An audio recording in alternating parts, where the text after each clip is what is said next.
Hello, hello, hello. Good morning. Hi, and happy Saturday. Today is January 15th, Martin Luther King's birthday, his real birthday. And hey, let's commemorate that by saying happy birthday, Martin Luther King, and thank you to everything you did. So, I'm super happy to be here with my friend and sister, Bowen. Thank you. How you doing today? I'm good. I'm good. I'm anticipating. Well, actually, I'm not anticipating. I got a tsunami warning. There was a big volcano in the South Pacific, I believe. Um, I'll get better details on that, but they think we might have like a bigger wave hitting the West Coast. I don't think it'll be anything huge, but it's just a reminder of how things on this planet affect all of us, right? Those ripples, those waves show up on our shores, and Yep. just remind me of how tied together we are. And that's one of the reasons that I asked you to talk with me today. We are all tied together, and I think that when I talk about radical change and I talk about helping people kind of really get back to that word of radical and it getting to the root, right, and meaning like rooted in things that are deeply rooted. It's that part around us being all connected is extremely important, and it's extremely critical. And for some, not for some reason, for a lot of different reasons, right, we've disconnected and become so individualized, and it's almost like we forget how we're connected, right? So you're in California, I'm in Oregon, Washington, but the 48, we all are touching each other, right? Like the 48 states are. So it's like we are all connected, and so it's important, whether we're talking about things like a tsunami or a severe weather event that's going to be anticipated, that keeping that whole context in mind, right, around the fact that we are all connected is really important. And so that's a really good segue to the first thing that I wanted to announce and talk about is something so freaking terrible, that but life is full of, like we talked about before we jumped on, ups and downs, goods and bads, negatives and positives. But the Santa Rita jail is having a terrible COVID outbreak, and there's at least 216 people that are incarcerated that have COVID, and 81 of the staff. And this is some BS, because if this was a jail full of white people with blonde hair and blue eyes, this would not be acceptable. So please, everyone, if you are listening now, whether you're listening or watching live, hey Karen, hey Rose, or whether you listen to this later, call Nancy O'Malley, 510-272-6222, Nancy.O'Malley at acgov.org, and follow FREESRJ on Instagram. So I think it's Free Senior J. That's how I would say it on Instagram, because we got to do something, because this is not right. And Em and I were talking about the fact that incarcerated people can be treated as throwaway people, and that's why that this is happening. And they can be treated as throwaway people because they are black and brown. And the way that white supremacy shows up, I mean, it's only five after, but the hell with it, just get into it. You know, the way that white supremacy shows up is in stuff like this, right? So we know that there's things that could be done, right? They could move some of these people out. They could put them in hotel rooms in one room apiece and let everybody get, healed and recover from COVID, right? There's so many things that could be done. But because of white supremacy, because these are throwaway people, because black always is bad and black is always this and that, right? It's not an issue. But I'm saying every person, every human being matters.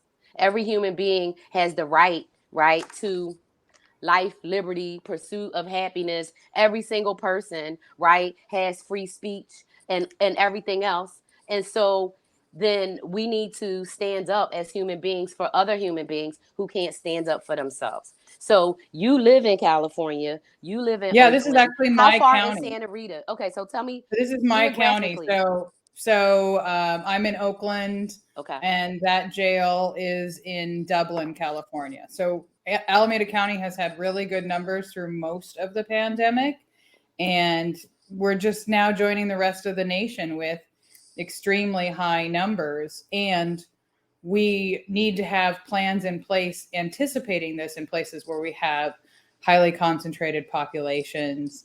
There need to be plans that predate this kind of outbreak so that we don't have this kind of outbreak, right? There's preventative work, um, proactive work that should have happened. And so we need to know um, where that went wrong, and we need people to commit to taking action immediately as we recognize the bodily autonomy of our fellow humans, the right to be well, the right to not be exposed to dangerous. I know we're all dealing with this on some level, right? But I think that really getting into our hearts and souls around what other humans on the planet deserve. Yeah.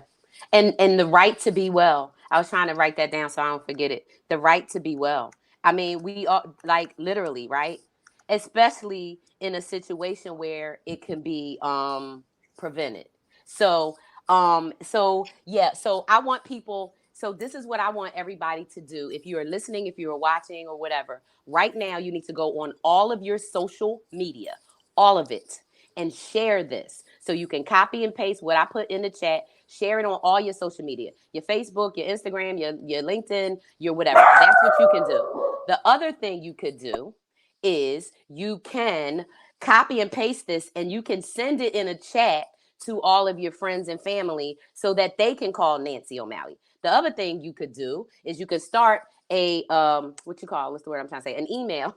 Start an email to her, and you can then forward it to your friends in your email contact list. So there's a whole bunch of things that you can do. And so with that being said, please do this. Please encourage other people to do it. And this is how you show up for people. This is how you show up. You don't just say, "Oh, I'm sorry this happened."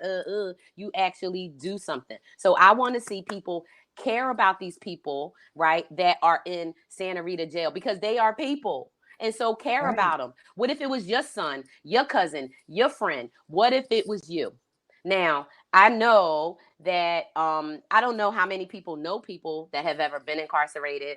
And anybody that's incarcerated since COVID, Jesus Christ, I can't like I don't even, right? And anybody's been incarcerated since the previous orange person was president. I know things have been, right. So let's show real love. Let's show real compassion. Let's really do something, and let's make Nancy O'Malley get off her ass and hold her ass accountable for doing something, because this is bullshit and she has power to do something, right? All the Absolutely. politicians you have in California got the power to do something. Where's Gavin Newsom and all these other people, right? Where is London Breed and all your other people? Where's everybody at? And who's informing the families, like, we have some other stuff we want to get into, but these are all the things that are related, right?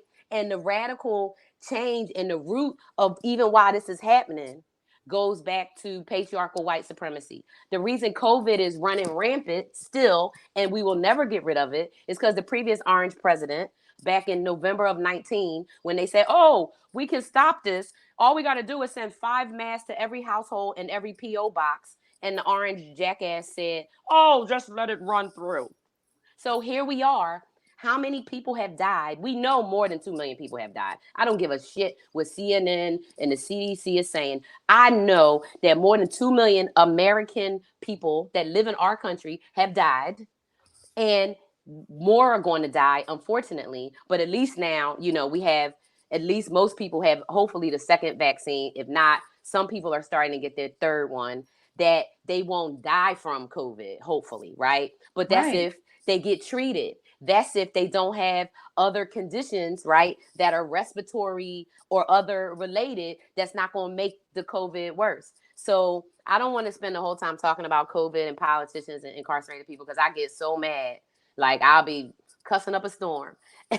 And I want to talk about, how we think, from a holistic standpoint, and then we can, deep dive into some specifics, but about what is normal. So your shirt on the front says, right, we will not go back to normal. And so I want to talk about like the difference between normal and common first of all, but you were reading something to me earlier that was related. So if you would share, the shirt and the quote and everything, I would love that.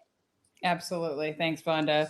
So my shirt, I did purchase it from Sonia Renee Taylor's um, store through her Instagram. I'm really inspired by her work.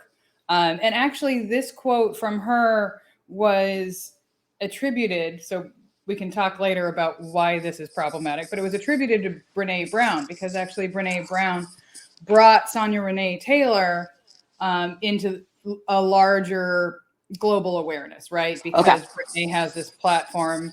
She brought more awareness to Sonia Renee Taylor's message. And so a lot of people just were like, oh, this message was from Brene Brown. So it got shared massively with Brene Brown's name attached to it. And so we had to do some correction to say, no, it wasn't the white woman scientist who talks about vulnerability in a way that a lot of us feel safe about. And I'm not saying she doesn't do some great work, but this is from a large bodied, black, bald, queer woman who And she's brought us badass. the And wisdom. she is badass. So if Exactly. y'all don't know, I can't believe I just discovered her. She's been out 11 years doing this thing. But I was trapped in corporate America, right? But listen, if you don't know, you better know. We're gonna paste her in the chat here. Sonia Renee Taylor, you better get on that YouTube. You better get on her Instagram because she is saying everything. And she says it expertly. She Yes, says it yes. expertly, M. She has a precision in her language, a clarity in her message, and a way that she doesn't waver that makes it clear. So the rest of the message of we will not go back to normal is normal never was. Our pre-corona existence was not normal, other than we normalized greed, inequity, exhaustion, depletion, extraction, disconnection, confusion, rage, hoarding, hate, and lack. Mm. Shouldn't we shouldn't long to return, my friends. We are being given the opportunity to stitch a new garment, one that fits all of humanity and nature. And so, yeah, an opportunity to stitch a new garment. Like New one. when we in the field of organizational change, organizational development. Peabody, please let me talk. We talk about like a lot of resistance to change is around not wanting to be disrupted.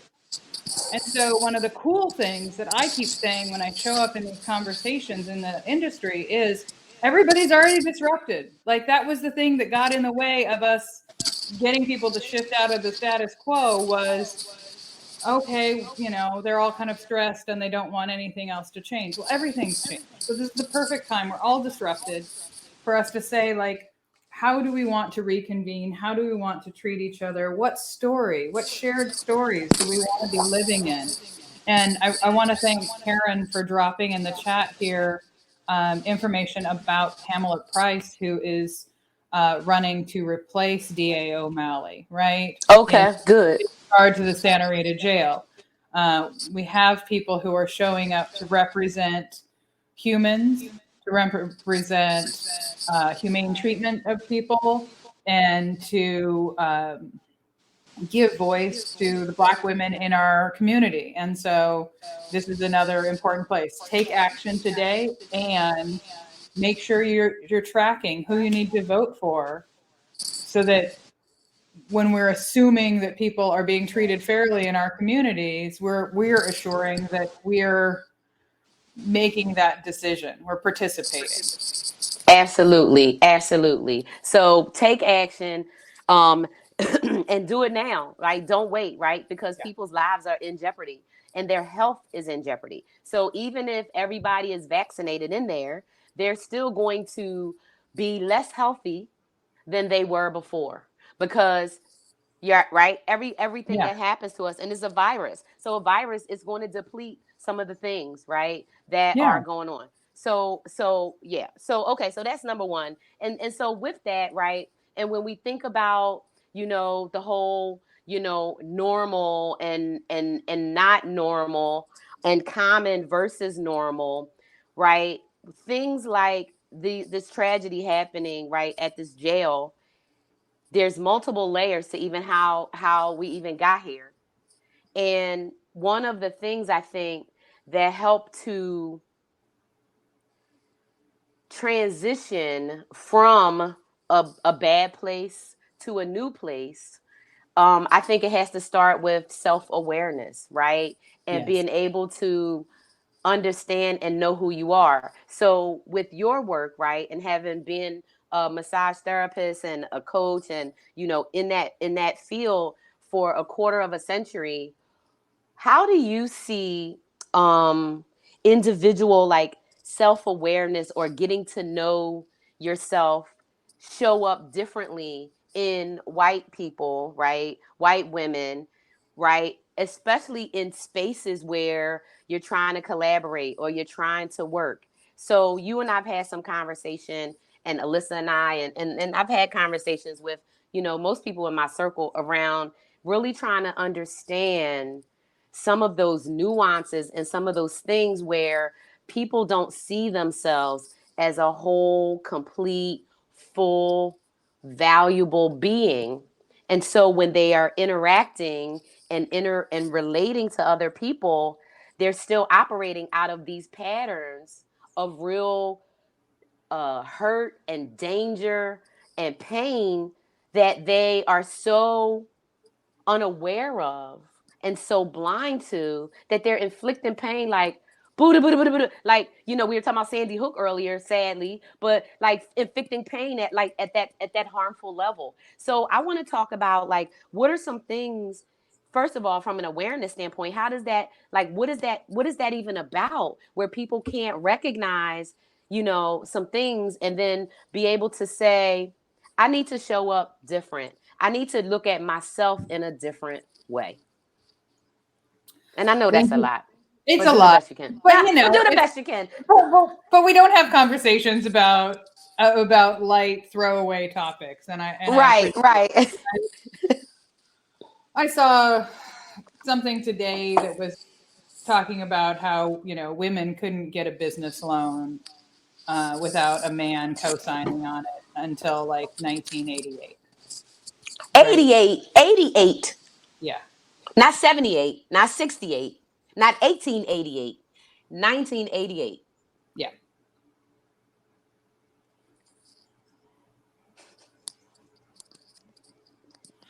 So many of us, especially as we get older, I'm kind of firmly in the midst of the Gen X crew. I think you are as well. When I look at my mom, who's a baby boomer, like her generation, there is even more of this, like, focusing on comparison is a big piece, right? There was more of the keep up with the Joneses, right? They were raised in the 50s, and there was a sense of, your family was supposed to look a certain way, and you're supposed to kind of conspicuously consume to a level that people have recognize you as important or are jealous of what you have. Like, that's kind of the idea of how you've made it. While women still had, I know so many women from that generation who the best that they could do is be recognized as a really competent secretary, right? Like, in the world of work, there's a lot of struggle there to just be seen as somebody worth listening to, worth paying attention to. And then if you have your career limited by what people see as your capacity, just given that you were assigned a certain gender at birth, there's a sense that, oh, there's only so many places we can get into, so we're competing with each other. So when we're competing with each other, we're comparing ourselves to each other. And I think some of it starts in like junior high and high school and puberty, where there's this sense that there's a finite amount of good men, and we have to, like, it's okay if you push your friend down the stairs if you end up with the fella, kind of thing. It's okay if you spread a rumor about somebody, as long as you. So there's this story about scarcity. There's this story about you not being enough, right? Those teenage years also, we get a lot of messages about, like, it's because you have a zit that you won't be loved. It's because you have thick thighs that you won't be loved, or, flat chest, or the wrong hair texture, or whatever.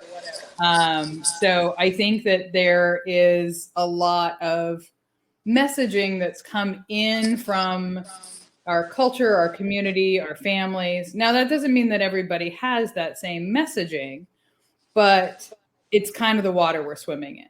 So some of us had parents that gave us different messages, that exposed us to different worldviews. But a lot of it, you said this in another conversation we had about, like, not having a lot of female friends at different times in your life. Mm-hmm. I didn't in high school. Most of my friends were guys, and it was not about something inherently wrong with females. Like, I thought it was, actually. I thought it was like, oh, they're gossipy and they're backstabby and they put you through manipulative games and tests, and you kind of spins you around and you don't even know what happened. So I was like, I'll just hang out with the dudes. Like, they'll be straightforward. They'll lie to try to get intimacy, but they won't lie about the rest. Right, right, Right? They won't put a right. lot of energy into games around anything else. Yes. And it wasn't until I was in my mid-20s that I really ended up with a circle of women where we built trust and we got deep and we touched that divine feminine that we've been talking about working in. And I was like, oh, there's a depth of emotional safety and concern and being seen in those communities of women that I never experienced amongst men. And so I recognized that I wished I'd had it when I was young. I really could have used it in those teen years. We really could have used really being there for each other. And again, I think some young women have different worldviews, have support in having different worldviews, and create those connections. But the story is that you're a threat to me finding my happily ever after. Okay. And that gets to be a story that anything you believe, your brain will look for confirming evidence, right? So the one time amygdala. I liked the boy and my friend decided, oh, he likes M, I'm going to flirt with him and see if I can get his attention as an experiment. Like, that reinforced it, right? And I didn't see all the friends who were showing up and not taking those kinds of actions. I was just like, yep, that's right. I can't trust them. And so if I hurt them, if I say something behind their back, fine, they would do the same to me, right? And so we start making it okay to cut others down because we're put into a space of defensiveness, right? We're put into a space where we are just trying to protect our own right to exist and have joy. And I wrestle with it all the time. I wrestle with it all the time. I'm walking down the street and I see a woman and I'm like, oh my God, she has visible panty lines. Like, my brain says that. And I'm like, why do I care? Why am I judging? Why am I, because it also, not only do I see that she has it, it gives me a sense of superiority because I would make sure that I didn't do that. Right. And so it's like, it's this weird place that we've learned to get that, like, dopamine hit or whatever it is around, like, I confirmed I'm worthy because I confirmed you're not, versus the, like, I did something nice for someone and high five, I'm feeling good and I'm giving warmth and I'm not reflecting back the pain and lack that I might be hearing in other people's stories. And that's the thing that I think is really important, is to remember, like, when I see that, it's not just individuals acting out their own problem, it's systemic, right? And so I want to have compassion to really hold people in the, you didn't make yourself this way. And I hope if you get the tools to really be supported, and get to shine, right? That's one of the beautiful things in the non-binary community, is we've decided that we won't fit within normal, and that's opening the doors of freedom, right? I see that with a lot of people in LGBTQ spaces, where there's such a sense of like, okay, I can't fit normal, and if I can't fit normal, I guess I don't have to do the other things in under the heading of normal, that where I hurt myself, where I compare myself.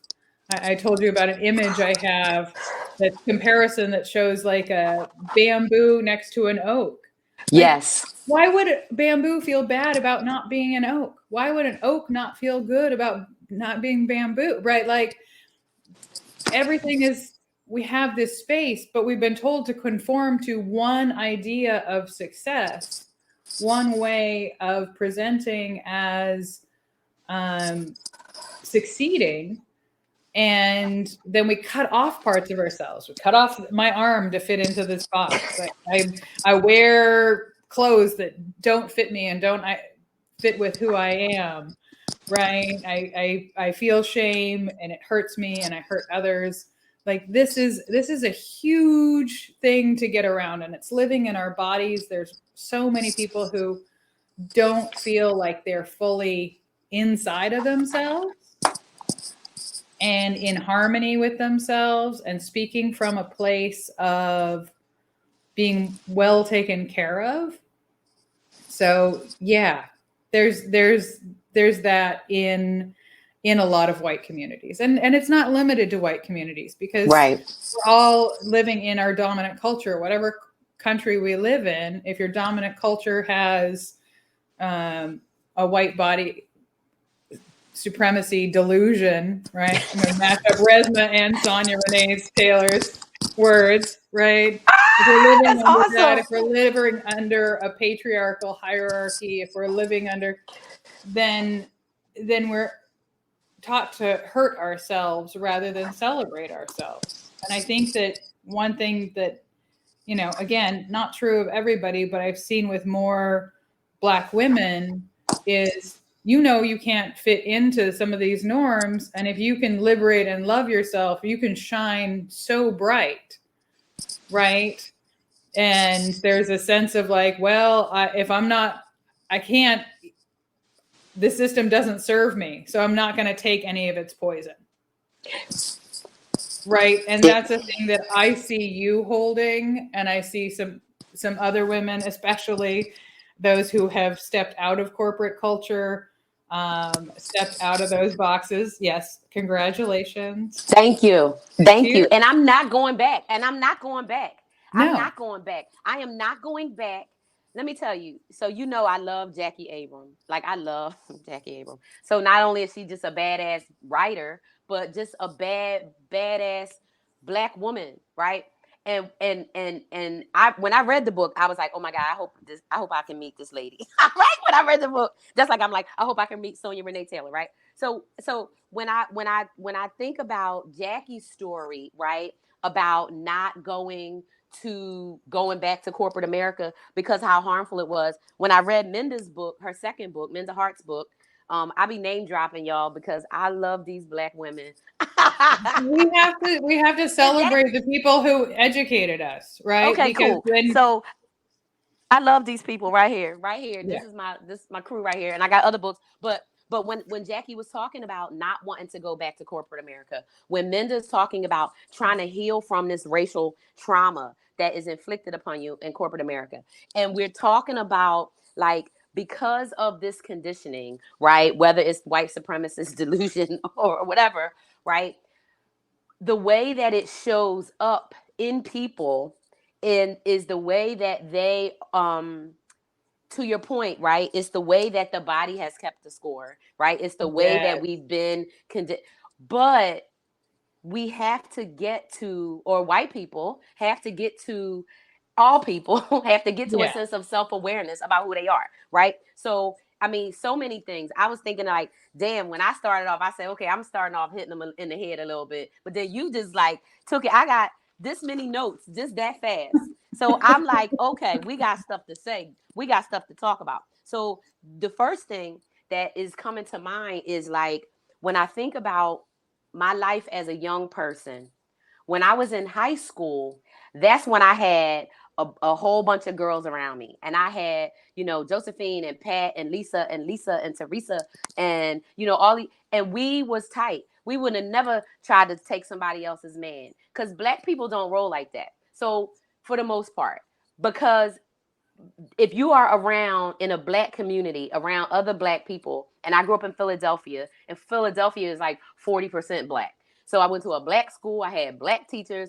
My life was blackety black black, even though my upbringing was definitely trying to put me into white supremacy. Because I know I shared stories about my family, who a lot of people in my family look just like you, Mhm. like skin color, like hair would of course be more curlier, some of them, but they look like you. So they used to call me Blackie. They used to like try to shame me for being darker than them. So I grew up not knowing that I was light skinned. And so I never even wielded any of my light skin privilege. And looking back, I'm like, damn, I probably could have freed a couple hundred people with it, right? Like I could have did some more with it if I would have known. Because me and Cindy talk about this, Cindy Bright, and we talk about this too, right? So thinking about like that difference in as a black woman, I'm never ever, as a black human, I'm never ever going to fit into this box. Right. The box that was designed was not for me to fit in. The box was designed because I'm proudly 89% Nigerian. I can't wait to meet my people when I go to Africa sometime in the next two I love years. that. So like to think, right, that it was never meant for me to fit in these boxes. It Yeah. was never meant for me to be an equal. I was only, and my ancestors was only brought here to do work to make some rich people more money, right? That's why all of this is set up. Yeah. So when I think about not being normal, not fitting into a box, I would have never fit into a box anyway. But I have to conform to a box for my own safety. And so so that right then and there is the number one difference, the Kimberly Crenshaw difference between us, human to human. My body is black, and this skin makes people's amygdala go fucking crazy. And they say, Yeah. danger, danger. She's black. She's angry as she's a woman, and she's dangerous as she a man. And then I'm stupid and all these other things. I like when my daughter was born, and my daughter's gonna be 20. I was 32. Okay. Hmm. People thought because I have a young look that I was a teenage mother. And the people used to say to me in the mall, I'm pushing Morgan in the stroller, and people are like, "Oh, You should have finished school first." I'm looking at these people like, "Bitch, I'm 32 years old, and I had my master's degree 6 years ago. What are you talking about? Because I look young, you're making a judgment because I'm black that I'm a teenage mother." And even when my daughter was little, like third and fourth grade, people used to ask her, "How old is your mom?" And she used to be like, 40. Like why are you asking that? Because they think I'm young and they think I'm a teenage mother because that's some kind of thing that people. So there's all of this messaging and conditioning and propaganda, as my friend Farzine says, right, that we've been subjected to, that has permeated all the systems and structures, but not only that, ourselves, right? And so it's Oh, one absolutely. thing, right, to be able to say, okay, I have these judgments and these are the values I ascribe upon people based on how they look and based on the messages. But I look at myself as, first and foremost, I love myself and I care about myself. And I know how much value I have. And I've always known that it was the world who didn't know. It was the world who was rejecting me. It was the world. So I don't give a shit, or two shits, as my second husband used to say. I don't give two shits, right, about what other people think about me because I love me. And so I don't care what other people do. And so even when it comes to, I love the whole, not the what the non-binary community is doing is saying we ain't normal in your opinion anyway. So the hell with it. So I'ma be me. And I think about, and there's a song, and I can't think of who sings it, but it's like, I'll be me, you be you, we'll be, I can't think of it. I'm gonna have to try to find it. I'm not a good person on Shazam, so I don't know how to do it exactly. But it makes me think about that because I'll be me and you could be you. And Yeah. then and like how you and I talked the other night, right? And I think we talked for like 3-4 hours. I want everybody to just be. I want to just be. And black people want to be, right? Want to be safe, want to be healthy. But we can't do that alone. The 13% of black people, the 6% of black women, we can't do that alone. We need relationships. But before us to be in relationships, we can't be in harmful, more hurtful relationships that then, because the person hasn't done their work, they just keep on making it worse and worse and worse. And it's not like everybody doesn't make mistakes, because I have tons of queer friends, and I always say, that I want, you can, if I say something fucked up, you better tell me right there and there. And if it's a mind shift, or if it's something I need to read, you need to let me know. Because my thing is, I love all people as people, because I know what it's like to be rejected. I know what it's Yeah. like to be treated different. And most black people know that. And most people who don't fit into the dominant culture of wherever the hell they are know that, right? And just like women know that. And when you told me that 1988 is when that I couldn't even believe that. I was like, they didn't say 88. I'm thinking you said, and I, because I'm like, maybe you said 48, maybe you said, then I'm like, you actually said 1988. I have to 1988. fact check it, but it's something that I saw in a But I was headline this 20 years morning, right? old. That was Right. only, that's not that long ago. Right. Exactly. No, and it's the kind of thing that went along with the messaging we received growing up about what we could do, whether or not people would believe that we were capable of making decisions, right? Like I'm a math nerd. Like the fact that I can make better financial decisions than a lot of people. And because I didn't have certain anatomy, there was a sense that I could not authorize myself, right? Right. And we have these spaces in our cultures where a lot of people learn to stop trying, stop fighting, stop pushing, do the workaround, right? This is another place that I think I see with all women in different ways, where it's like we were told that we couldn't have overt direct power. So there's a lot of covert power. There's a lot of people And doing manipulation. and that's what covert power is manipulation. That's the, be a great woman standing behind a great man. That's that your legacy and your greatness would be connected to somebody else's, would show up as somebody else's success. Or if you want to have some authority, you have to have something on someone. You have to be able to pull strings behind the scenes. And I think that also hurts us, because I think we know that our personal power is supposed to be for our liberation of others, loving people, like really feel like humans as entities, like the best in us is what we're supposed to get to be, right? And I think that's where we get real learning from indigenous cultures that developed outside of this like colonization,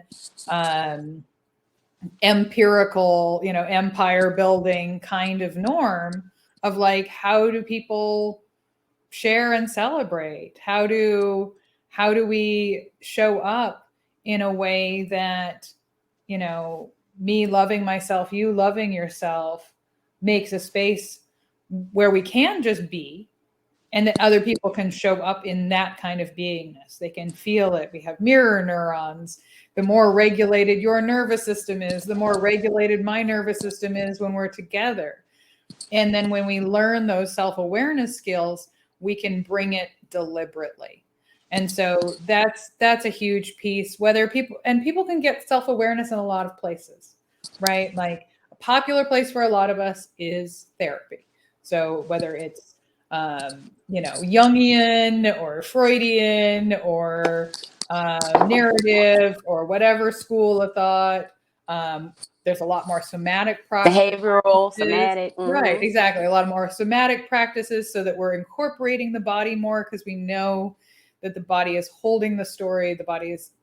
The nervous system is more likely to be triggered by things that we haven't processed yet.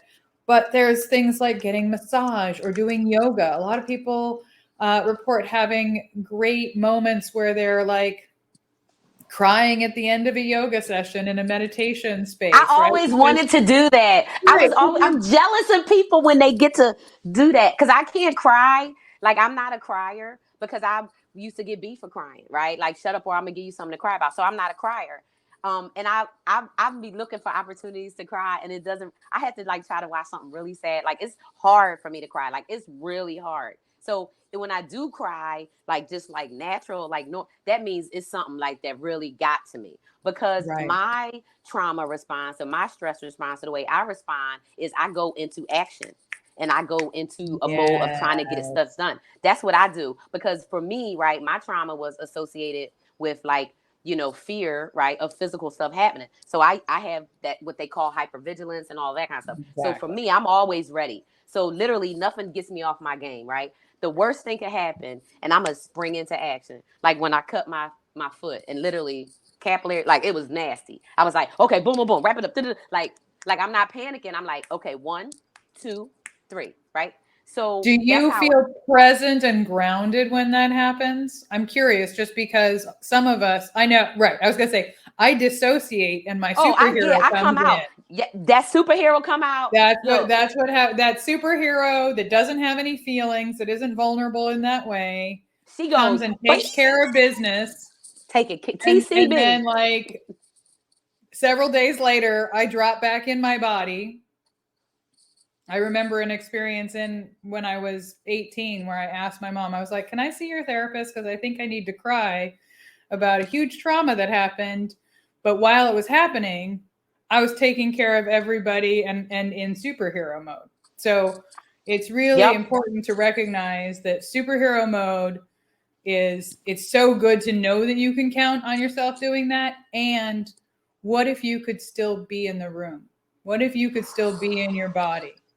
What if you could have tenderness and say, I've got a plan of action and this is heavy, this is hard, this is not okay, right? And that's another step of self-awareness. And it's hard because if you got nothing but more pain for expressing your pain, for Every being time.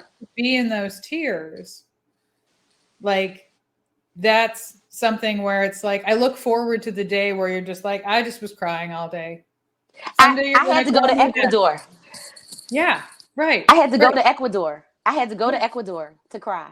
I had to go to Ecuador for like a 9-day retreat and do yoga and Tomazcal and get massages and all this kind of stuff and ayahuasca and before I could and I still didn't cry till like almost the day before because the body keeps the score, right, Rose? Yeah. And it's terrible. I read that book all whenever. And so to your point about not being in your body when you're going through all that, right? It might take days. And so think, right, for people who have had a lot of trauma. So my physical abuse and whatever sexual abuse, that's my trauma that happened to me, right? As Yeah. a human being, that stuff happens to all people regardless of the body you live in or the skin that is covered in. That trauma and abuse, that stuff happens. Right. But Race, when class, you're gender goes exactly across all of it. all of it. But then, right? So as we all walk around, and I think that statistic is something like 70 to 80% of all people have unprocessed trauma.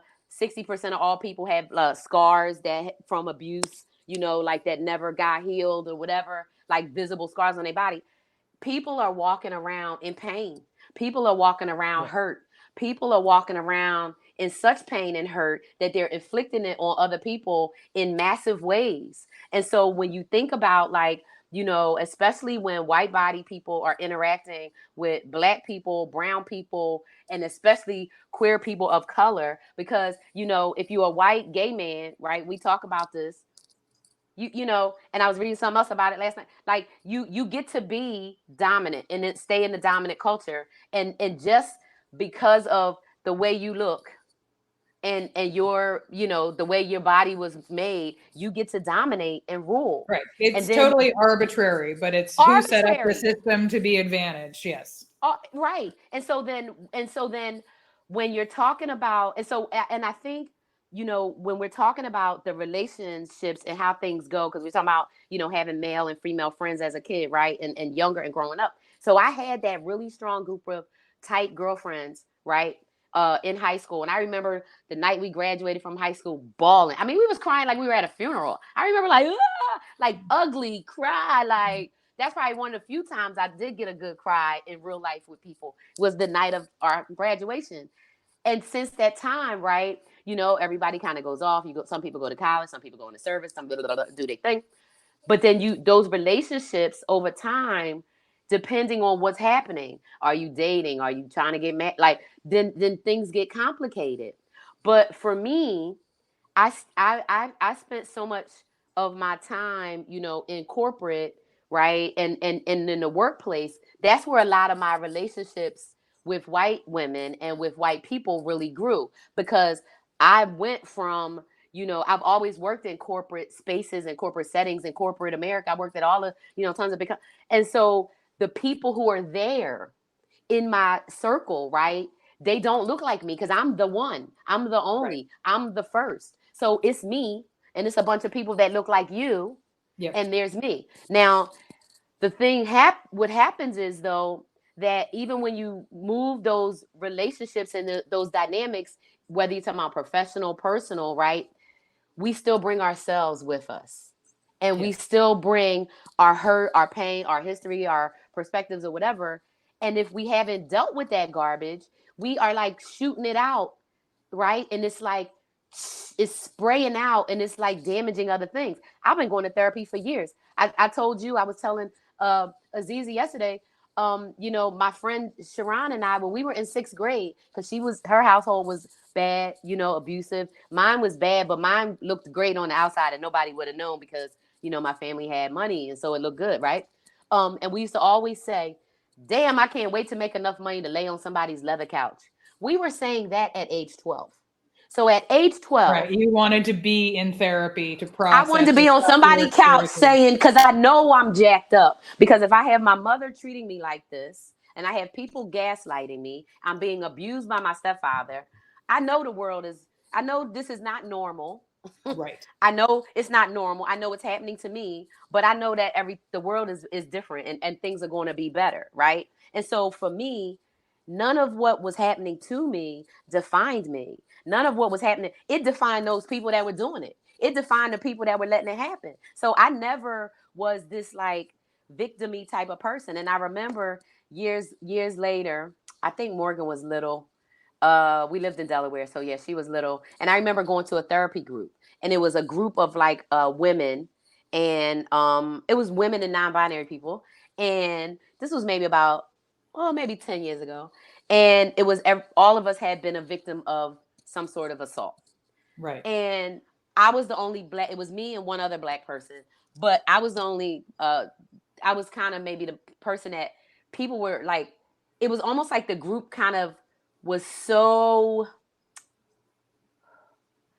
I don't even know how you describe it. The group was very like in their trauma, like in it, in a way that they hadn't yet separated from it. It was like, so you had asked me about like when I go into superhero mode, I'm not in my body. It was like they were in their bodies and in the deep, depressed down, shrunken. When you're Right.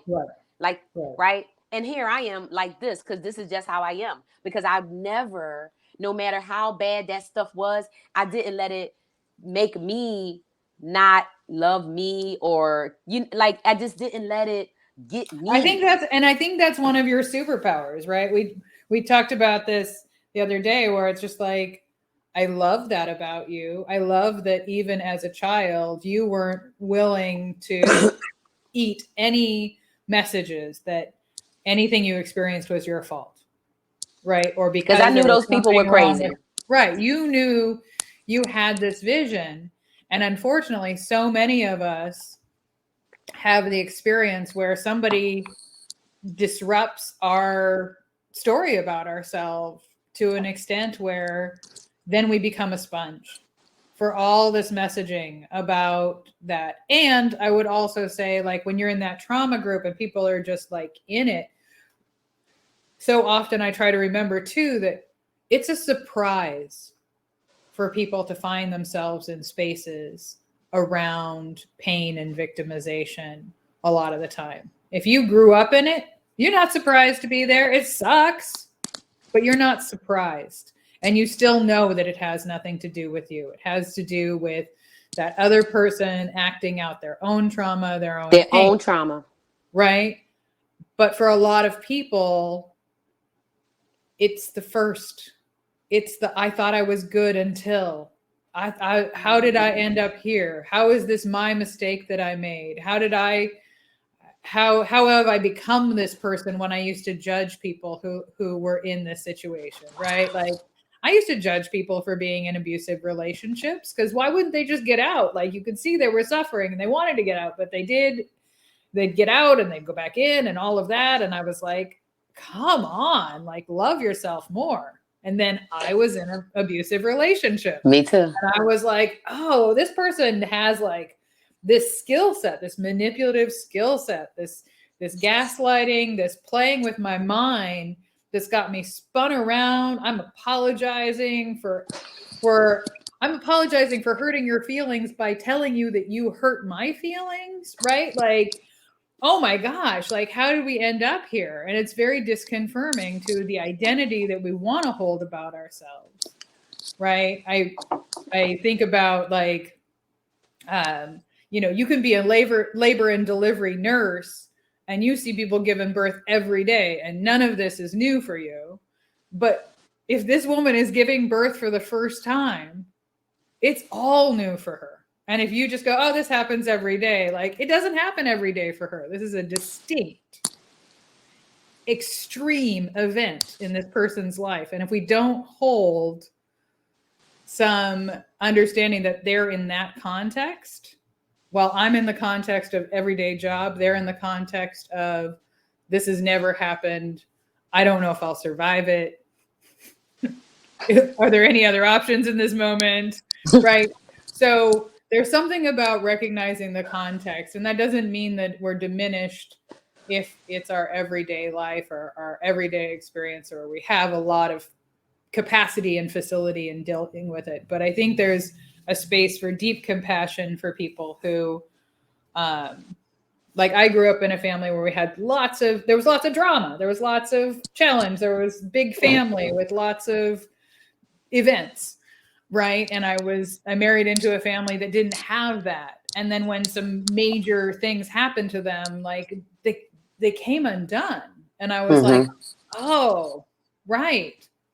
Because they were like, oh, that happens to M's family. M's family has all of this stuff, but not us. And then suddenly it was them. And instead of just being like, how does it feel now? I needed to be able to step into the, like, yeah, this is really new. This is really turning your experience of the world on its head.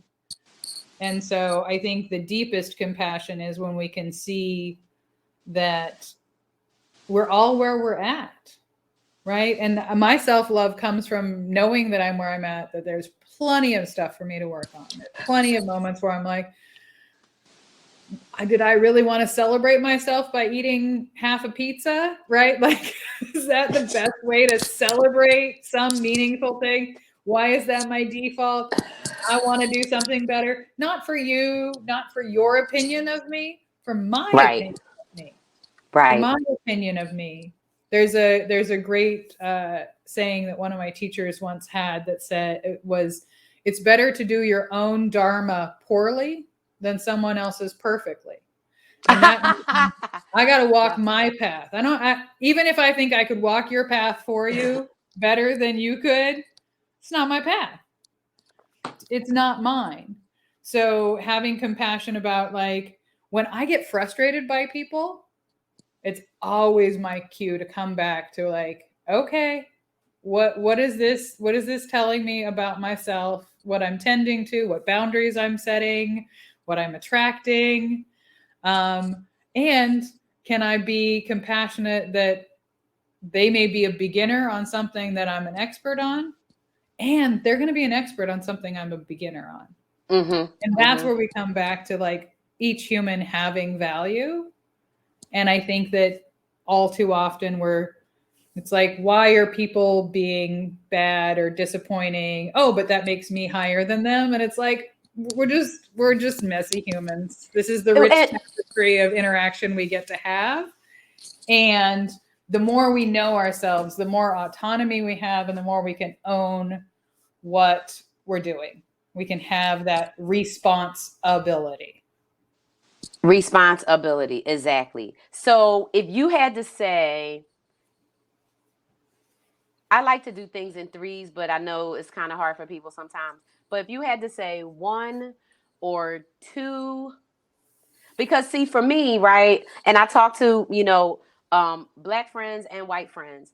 And, and this is why Alyssa and I started the Opposites of Press podcast and our whole company, right? Is because there is a difference in the way, not just the difference that the way we experience things, right? So people who, watch Living Corporate, who listen to the different podcasts and shows, knows that Living Corporate is all about, amplifying the voices and experiences of black and brown people in the corporate space at work, blah, blah, blah, blah, right? So we already know that the experiences of black and brown people are different, right? Yes. In every space. We know that, Yeah. and nobody can deny that. And then there's another layer of interacting, right, with people, and especially when you're like trying to do collaborative things, or you're trying to say, hey, we're trying to build deeper relationships or deeper things. There is some homework, some personal inner work, right, that has to be done. So for me, I'll use this as an example. I know all the areas of things that I have a real passion and interest in. Right. But just because I have a passion and interest in doesn't mean I'm an expert on there. So what I do, me personally, because I love learning, I reach out to people and I say, hey, I'm looking for stuff about this. If you see any, like I told you, I Yeah. I want to learn how to articulate this stuff in a way that's going to be meaningful so people can actually get it. Because what I want is for everybody to love and care about themselves so much within a whole community of love and caring that people won't be able to hurt other people, because they're going to know that, hey, this, not only is this person a fellow human, but hey, I can stop the cycle of pain. I can stop the cycle of hurt. Just because I'm all jacked up because of what this person did to me and that person and this person and all my unresolved trauma doesn't mean that I have to execute trauma onto other people. What I can do is examine my stuff. And while I'm examining my stuff, sit down and really dig into it and really do the research. So when you think about people not being in their bodies as part of the reason, right, that they're disconnected and disassociated and don't love themselves and are doing harm, what is maybe one or two things in a simple way that you can cue somebody in? Like, if they hear this, they could say, I can try that, is it breathing that's more important? Is it staying present? So can you give us like a couple of, just one or two kind of, because I want to help people, right? Because that's my whole thing, right? I want the root of humanity to come out. I want us to come back to being who we are. And we have so many opportunities and ways that we need to do that. And a key one is in relationship with people. But if you are all jacked up within yourself, you can't be in a relationship. I was married 2 times, not even a total of 4 years total. And I think all the time about, I have had many proposals, as you can imagine, right? And many boyfriends and stuff, right? And a cute few women that liked me, but that's not my thing. But who cares? But I'm single because I knew that my drama and trauma and my stress and my whole makeup is, I'm not a person that's going to be good in a relationship, not like that. And so I know myself. I know what I'm good at. I know myself so well. I know the stuff I'm bad at, and I'm bad at a whole lot of things, and I'm fine with that. But the things that I want to learn and the things that I want to get better at are the things that I sit back and I'm in study mode. I'm not out there. You don't hear me screaming about sociocracy and work democratization. And I'm all about that. I believe in it, but I don't know enough about it yet. I'm not equipped, right? So that's why I'm reaching out to people like Ted Rao or to Farzine or Sarah or other people like that know that stuff, right? And so Right. when it comes to this DEI stuff, and when it comes to being black, and when it comes to, having relationships, and it comes to doing this stuff, right? You got to be in the right space. So how do you even get there? How do you even start if you feel like, hey, I'm woke, I've arrived, I got this, I know what I'm doing, and I want to build these relationships and stuff, but you haven't done your homework yet. Your homework on you. Right. Well, and it's so easy for us to focus on everyone else, especially those of us who are raised as women. We're supposed to, we've been trained in an external focus rather than an internal one. Mm. So See, and first, the way I was raised, real quick, is you focus on yourself. You mind your own mm, business. You keep your hands to yourself. So that's why when it comes to, right, putting people together that came up in different cultures, that's why it's messy. That's why yeah, it's difficult. Because in a white family, in black families, I can tell you, I remember this like it was yesterday. I was at, I was maybe, I don't know, 7 or 8, maybe 9, and I had a friend who lived in the driveway behind. So like my driveway was like the backup to her driveway because that's how the streets are.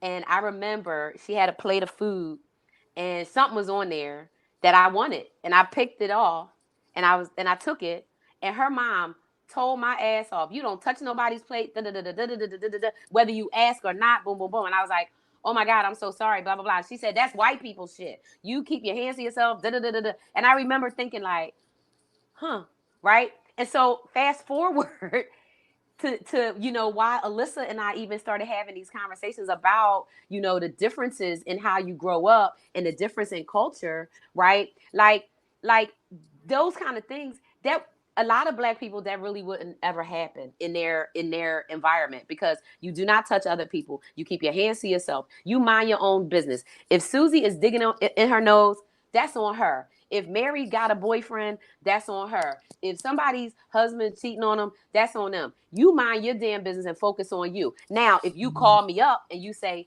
hey, Vonda, I'm in this bad relationship and I need you to help me. Yo, I'm mounting up. What you need? Like, I'm coming to get you. right. But you wait for a distinct request. Whereas my training, watching my mother, watching other women in my life who were trying to save everybody, who with or without your consent, there was a sense of like, my job to become lovable, valuable, worthwhile in the world is to be other validated, to be other serving. And so that's a huge thing. We need to break up with that, right? Okay. You and I both have had this conversation. I'm also single. I've been single for about 4 years now. And the thing that I'm doing is I'm pouring the love and celebration I have inside of myself into these kinds of relationships, into my work. Yeah. Because I realized I was putting it on into sometimes people who were barely willing for me to make them my project, right? And it's like, no, I'm going to make me my project. I'm going to make my work and the work the project. So I think Uh-huh. that's huge. If you're like really good at loving people, be that good at loving yourself, right? If you have everybody else's favorite food in your fridge, you should have yours. If you make time so that people can have a break, make time so you can have a break. I keep trying to think of like, oh, if I had a partner right now, I'd do this really nice thing for them and it would also make me feel good about myself. Okay, can I do that for myself? Can I show up like that for me? Can I deepen my self-respect? Can I deepen my sense that I am the steward of my own joy, right? Can I own that? get into your body. Again, body practices include hiking in nature, hugging trees, doing yoga, dancing, and it could be, learning to dance. It can be doing the like jerky movements of like a 3-year-old. I love dancing with toddlers, right? Because they're just like, this is the energy in my body that I'm expressing, right? Like, You got to see Carissa's video. So Carissa, oh, I can't never think of her last name. I think it's Begonia, but she got this cool video and she's dancing with one of her nephews. And I'm like, I could feel that. Like, it's nothing like dancing with a yes, kiddo. It's nothing like smelling a baby head and dancing. Like, there's nothing like that. right. Like, And but being around children also helps us reconnect because we see the perfection in them. We don't say, oh, you better help someone else so that you can become valuable and lovable. We don't say that to them. And so to say to ourselves, like, you're valuable and lovable, and how can I make me feel that way rather than waiting for my boss, my boyfriend, my neighbor to my confirm it. kids. Right, right. And another thing that I heard that I try to live by, I don't know if it's scientifically backed, but that you kind of end up being an amalgamation of like the 5 people you spend the most time with. So let's get deliberate. Now, that doesn't mean that I don't keep relationships where I'm like, that person is dealing with long term depression. I feel a little depleted after being with them, but I love them. And I know that I make sure I'm well resourced so that I'm not too depleted spending time with them. But that cannot be one of my 5. Mm-hmm. So know that, like, already, Vonda, we've been spending more time together. We've had more phone calls. Like, I look at something, I hear your voice in my head. I hear how you would make meaning of it or what call to action you would see in it. Right. And that's good because your voice is aligned with the way I want to show up in the world and the way I want to show up for myself. And so that would be something that I would encourage people to just assess. What are the top 5 relationships?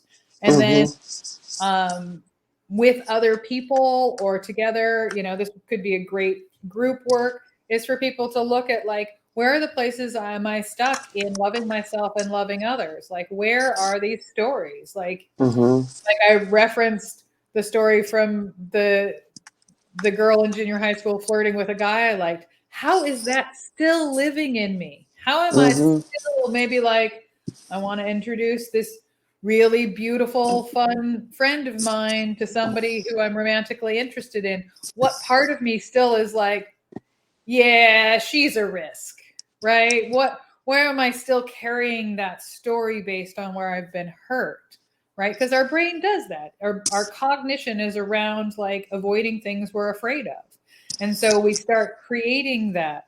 Our brain is about reinforcing what we believe to keep us sane. So if I believe that's what's happening, if I believe that you are a threat to me in some way, I will discredit you. I will not listen to you. I will, whatever I do in my words or body language or actions or the way I speak about you when you're not in the room, like, that's about my own cognition and my own nervous system. And so there's so many great tools out there. We talked about Sonia Renee Taylor. Oh yeah. Resma Menakem's work is getting a lot of attention also around, like, if we reach into the body and address the trauma, we can do meaningful healing so that we're not in this reactivity, so we're not living this cognitive narrative that is harming other people around us. So it's huge to be able to take responsibility for that. I do some work that I am calling somatic liberation. So Oh. in that, it's on my massage table. But what I'm calling in is that, like, if I go into the woo-woo world, which I'm not afraid to do, Me neither. Let's um, go. Let's it's go. soul retrieval work. Like, there are moments in our lives where the dominant culture, our parent, our teacher, our partner said, please be less. Please be less you. You're going to only be able to thrive here if you stop bringing up this complaint, this concern, advocating for this part of how you want to Be treated. right? Whether it's something like, you know, for years I had long hair because people I was with thought that that was attractive. And there wasn't a like, hey, what do I like? There was a, that's one more way I'm keeping that person's attention. And so it's a disrupted relationship. And that's just like a simple surface thing, right? What were the things that I did to myself, bent myself, wrapped myself into shapes that I wasn't, or took parts of myself out, right? I cannot be this emotionally sensitive around this person who thinks they're being funny with some teasing, but that it always is sharp and it always hits in a place that hurts and it hurts my relationship with me. So I either could be like, oh, I'm just going to keep getting this steady drip of hurting my relationship with me, or I'm going to take out the part that gets hurt and I'll become distanced from it. And when I'm distanced from my own soul, right? When you watch something on TV, you watch something in the news, and you're like, oh my God, I should be upset about this. But I'm like, yeah, that's what happens, you know? And I get Right? upset about everything. I Right. cannot watch You the do news. not I can remove I this can part of you. I can barely scroll my phone. I don't scroll in my phone. Like Yeah. literally, that's why people say, "Did you see this?" No, because when I watch the news, like even read it, right? And I had got to a point where all I would do, I got where all I would do, I got rid of Wall Street Journal, I got rid of New York Times because I couldn't take it no more. I would Yeah. just read Reddit and I would just read the clip, and then I'd be like, I could, because I have to do something about everything. I get upset about everything because I see how everything is connected. I see how everything is related. I Yes. see everything from that. That's why I will never forget when I read about 2019 and the previous orange president knew then that we had COVID. They had a way to stop it. Yeah. So that's the kind of stuff. That's why I don't read the news, because I get so angry and so mad You're personally called in to be part of the solution or witness to the harm. every time, and I can't undo it. I can't unsee it. I can't not say something. So I have to tell people no, and I don't want to talk about that because I can't, because I don't have the time. I got too many other things I'm doing.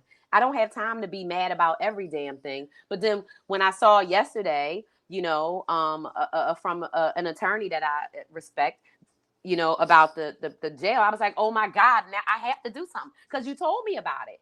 And they didn't tell me about it individually. It wasn't like they text me and said, hey, Vonda, did you know that? I saw it on LinkedIn and I was like, oh my God, what can I do? You can get the message out, and this is what people should do. So I can do that part. That's how I am Right. with everything that I find out that's bad that's happening. And so, this being on the group chat, being on Living Corporate, having shows, building this is all because I want to help people, right? Be informed and have the information. I'm asking you about, things that people can do because people need to have this information because pain is going around, people inflicting pain on each other because they haven't done this. So one of the things I think about, and we've been sharing a bunch of comedy because I told you I live for comedy. Like I need comedy. Without comedy and without black comedians, I'm gonna tell you right now, if it wasn't for black comedians, I don't think I would have made I don't think I would have been able to live my life for the past 40 something years. Right. When I first heard Richard Pryor at 5 or 6 years old, until I don't think I would have survived because they say the right stuff that helps you. One of the things that Cat Williams, who I love, and I used to tell my daughter this when she used to be, saying these people don't like me and this and that. I said, you have to be your own number one star player. That's what Cat Williams said. Be Yeah. your own number one star player. Right? It Yes. doesn't matter what somebody else is telling you about this and that. Be your own number one star player. Love yourself. Right? And when I think about, and I don't know if you and I had this conversation, but Alyssa and I had this conversation around how a lot of white people, when they're young, their parents censor black music and black TV and tell you can't watch this. I don't know if you had that experience, but No, Alyssa I did. didn't.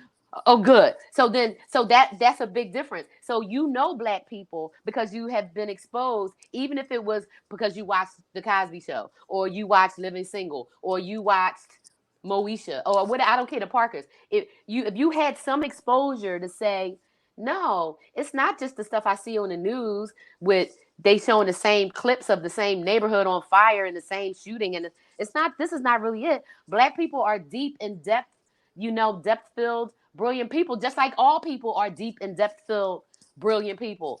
But the exposure, right? So these Yeah. comedians like Cat Williams and Dave Chappelle and others who call out things in a way that's so intelligent, but doing it their way, right? Which is humor, which is how you have to look at it. Because if you wasn't laughing, you would be crying, right? You literally would Right. be crying. I don't know if I sent you the video, but I'll send it. Oh, I posted it online. The one about Cat Williams talking about the tiger, right? Being a tiger, right? That's one of the funniest, because I feel like that's me, right? So I was sitting in corporate America, doing the thing, following all the dominant culture rules, doing the thing. They throwing me meat out of a bucket instead of paying me what I'm supposed to get paid, giving me the raises and the merit and everything that I deserve because I earned it, because I worked for it. But then because I don't fit the normal that they say I can't get. So Cat Williams talking about, that tiger was all this time. I'm in the habitat. I look like a tiger. I feel like a tiger, but they're not treating me like a tiger. So I feel like a human being. I feel like a leader. I feel like an activist. But everybody in the dominant white, delusional white supremacist delusion culture, right, telling me, no, you can't do this. No, you can't do that. Yeah, I can. And yeah, Yeah. you can. And yeah, we Yeah. all can. Exactly. Exactly. Love yourself. Do the homework. Be the steward of your own joy. Be your own number one star player, right? Get deliberate with who you spend time with. Look at those top relationships in your life, whether it's 5, 4, 3. If you got 6 or 7, 2 of them are draining you. Years ago, I read a book called Energy Vampires, years ago, Energy Vampires. Mm. And she gave, I think, 10 or 12 types of vampires. I read that book years ago. It was on cassette tapes. So that tell you how long it was. When you click them in the thing, and it was like Yep. each tape was 1 hour, Right. and you flip it up. We old, but that's cool. I don't care. But that was one of the best books I ever read, right? Energy Vampires. And she talked about how to recognize people who are sucking energy from you. Like me and you, we already talking an hour 20 minutes. So I'm going to hang up with you because we did this the other night. So when we give each other energy, we give each other life. That's Yes. why we're doing this. So if people are in relationships with people where they hang up and they're like, oh my God, I'm so tired, or they like, damn, I could have talked all day, all night. Like I feel like I'm in your living room with you, and we already talked about having these virtual slumber parties that we gonna do. So like, but this is what it looks like, everybody. This is what real relationships look like. This is what truth looks like. This is what love looks like. This is what radical change looks like. It looks like doing something different, but getting back down to the root of what it is. So we've been here a while. I'd have to say thank you. I'm going to talk to you later and again and all the time because it is what it is. So I love you. Thank you for hanging out with me today. I love you too, Vonda. Thank you for making this space and asking the questions so that we can really help more people dig into, if you heal this in yourself, then you can show up for the space where other people are not allowed to heal, and you can rail against that injustice until everyone has the space to tenderly, and lovingly be. Absolutely. And that's what I'm going to wish for every one of us on Martin Luther King's birthday and forever, Mm. that you can just be and just get to be. So thanks again, Em. Thanks everybody for joining. I'll see you next time. You got it. Thanks for joining. Bye.